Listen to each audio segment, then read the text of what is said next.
Hello everybody, and thank you so much for joining us today. I am Debbie McKeegan, the CEO of Texintel, and I am in Orlando with Dinesh from Yes. Shirt Hub. Yes. Great to meet you. Likewise. We're here on the Kornit digital booth, which has a Yes. completely different concept this year. It's full of customers, Yes. which is so refreshing. It's great. It's Right. brilliant. Tell us why you're here and tell us Yeah. all about your business, Dinesh. I think I want to see, what's new. Obviously, with Kornit, we're pretty. They're a great partner of ours, so we've used their systems for a number of years at Shirt Hub. But you come to the shows to see like what's new, what's hot, and Yeah, you do. how do we apply ink in creative ways onto garments, in better ways. It's evolving so quickly. Yes. If you were to beam back a year, how much has changed? AI is transforming the landscape of everything that we do in our daily lives. That is very true. Yeah. So much has changed. So, how did you start Shirt Hub, and when was that?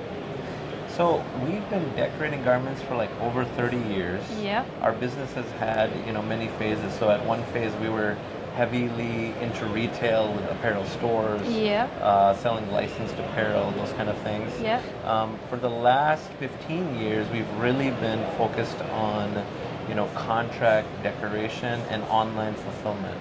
So Okay. we work with some of the largest e-commerce brands, and also distributors from the promotional industry, ASI, PPI distributors. Yeah. And we're a full-scale decorator. So we do embroidery in-house and screen printing and digital printing and direct-to-film and dye sublimation. So kind of any way that you want to decorate a garment is kind of something we've explored.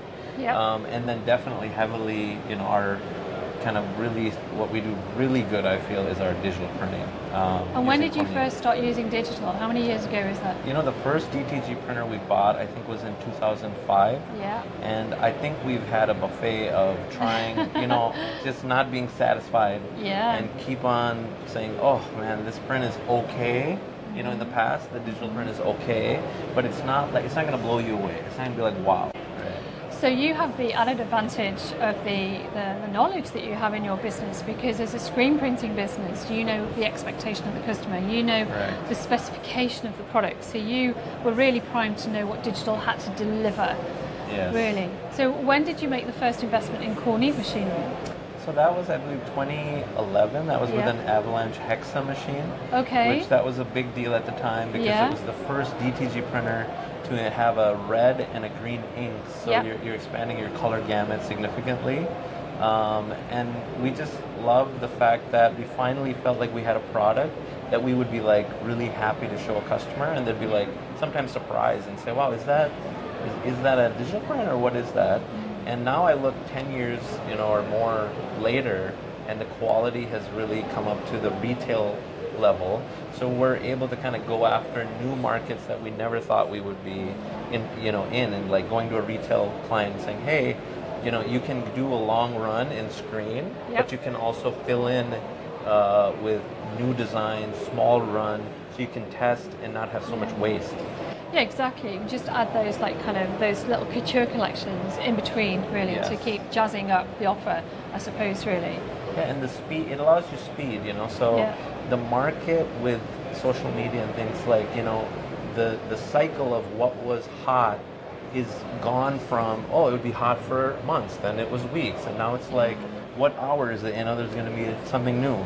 So the technology in decoration kind of has to match that speed of what's happening in the outside world. It's so topical as well, isn't it? How social media is it's amazing how social media is influencing creativity as well. As you say, what's hot, it could be a slogan or a person or just an event, something that there is an opportunity for you there. And if you cannot deliver those SKUs in that little time spot, a day late is waste. It's too late. Definitely, I think decorators are having to deal with the Amazon effect of like, we want it now, right? Yeah. So, I mean, we screen print, and I think all of these decoration techniques have a role to play. Agreed.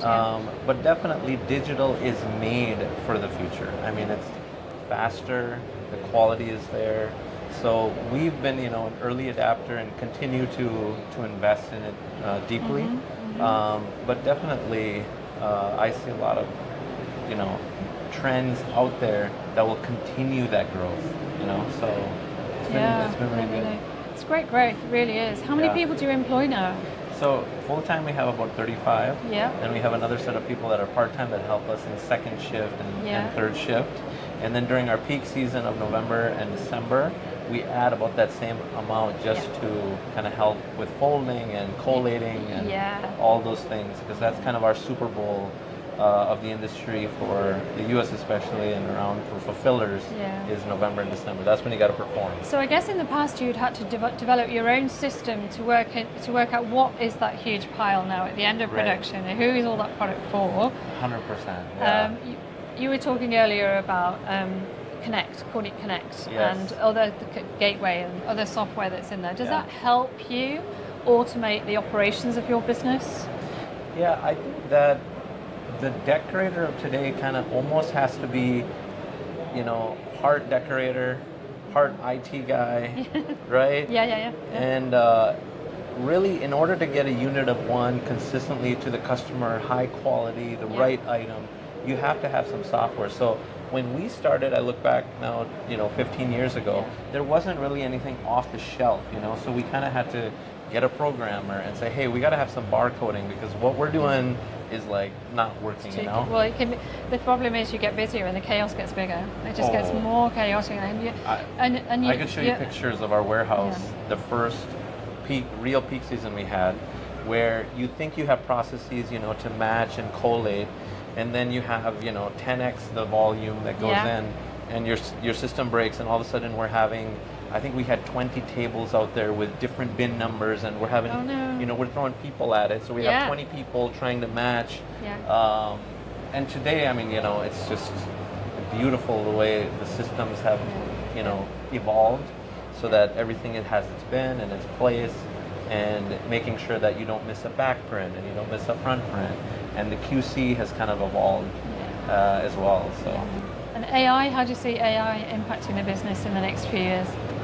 I think some people say it's hype.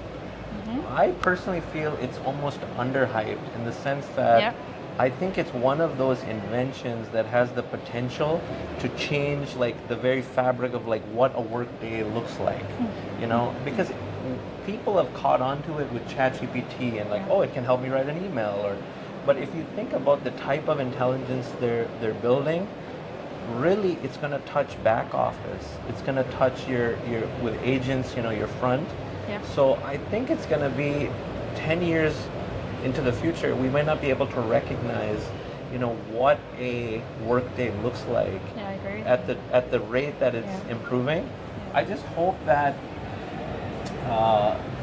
people, I think it's being developed, and there's this worry about will there be jobs and those things for our kids that are coming up. I personally am optimistic. I think that the type of work is going to change. I agree. And who knows, maybe it gives, our kids the freedom to go after things they would have never gone after that a machine truly can't do, more artistic pursuits, and things that are, person-to-person interaction. I don't think that'll ever go away. Yeah. So I think it's exciting. We're in for a new decade of something that's completely different, something that absolutely challenges the web. Yes. Really, but I agree with you, it's a positive stance. And I think it has to, at the moment, it's a bit generic.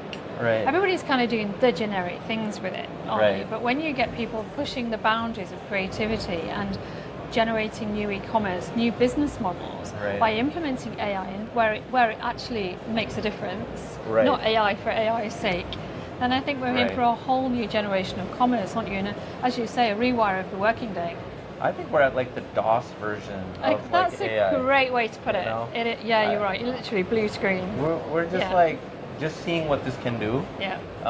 Probably it'll have to have some guardrails, because if they go after that kind of intelligence, they need to have some structure around it. Yep. So it's kind of like the wild, wild west, where it is the wild they're west. just building things, So I think probably there'll be some more regulation. Because I could see where it could be harmful as well. Yes, true. I agree with you. So, it needs some regulation, definitely. And as a printer, I think what it can do in artwork is obviously already impacting our everyday work. What it can do in the back office in terms of inputting orders, where we can redeploy that person to a different place. I think the companies that are trying to progress and move forward have to keep their eye on it. Even if as printers, I mean, I much rather look at the next cool print technology. Yeah. You know, like how do I do this? Yeah. But I think we have to invest some time in figuring out how do we integrate part of this just so we can stay competitive. Yep. Because Yeah. others are going to do it, so you kind of have to become efficient as well. So. That's incredible. Tell me, how many products do you produce a day on average? So right now, this year we've kind of had an uptick. So I would say around 7,000 to, depending on the day, 7 to 10,000 pieces per day. A lot of that is one-offs. Yeah. And then single orders. Single pieces going to separate addresses. Yeah. And then another part is kind of our contract, which tends to be more in the 48, 72, 144, range as well. So it's busy. That's what we're doing. Busy. Yeah. Well, thank you so much for sharing your story. Yes. Wish you every success for the future. Thank and you so much. Keep in touch. Yes. As technology develops. Open invite. Obviously, there's Okay. a couple things going on with connections. So I'll just put in a plug for connections. Yeah. Is that one area I feel, and even you can feel it at Printed United, printers have so much information that they're consuming and intaking. I just feel that we needed something where people can get together and like kind of collaborate and help. It could be something as simple as, I'm struggling with a puff print, or it could be something like I'm having an embroidery issue. There's so much information out there, but there's not enough connections between one-to-one people. So vetted kind of those spaces. So I'm very passionate about connections, what Kornit has taken on, and then it's what that can become. And along that same thing, there's an Evolve event that's coming up later this month, and I hope people check it out. No, the future of this industry is about community and network. There's no question of it, really. And I think in doing that, we also bring on a whole new generation, and we accelerate its growth and its power to do great things creatively, really. Yes. Create great businesses for anybody. Correct. With the drive and talent to see the opportunity, the commercial opportunity.